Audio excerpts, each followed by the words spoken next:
Changes है उससे related बात करते हैं, तो क्या आप बता सकते हैं वो मेजर चेंज जो है वो है क्या एग्जैक्टली जो गवर्नमेंट जो बहुत ही मच नीडेड चेंज था जिसके लिए सब इंतजार कर रहे थे?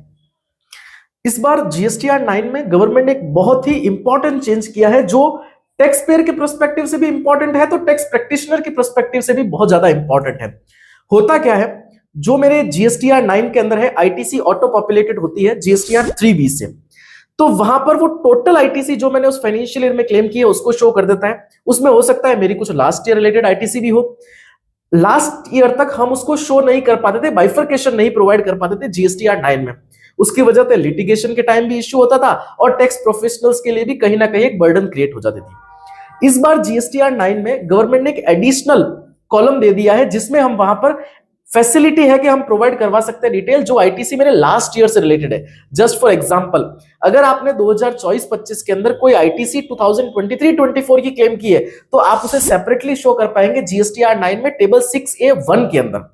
इसी के साथ सेकंड जो चेंज लेके आई है गवर्नमेंट, अगर मैं मेरे जीएसटीआर 9 में कोई एडिशनल लायबिलिटी डिक्लेयर कर रहा हूं जो मैंने अभी तक मेरे जीएसटीआर 1 3B में डिक्लेयर नहीं की और with in the timeline of section 16 subsection 4 भी डिक्लेयर नहीं की, तो मैं उसे जीएसटीआर 9 में डिक्लेयर तो कर सकता था। लेकिन होता क्या था, एडजस्टमेंट के बाद मेरे को अगर कुछ जीएसटीआर 9 में पेमेंट आ रहा है वो अलग से शो नहीं होता था। कई बार उसकी वजह से वो चीज छूट जाती थी और डिस्प्यूट के टाइम उसके ऊपर टैक्स लायबिलिटी इंटरेस्ट पेनल्टी आ जाती थी।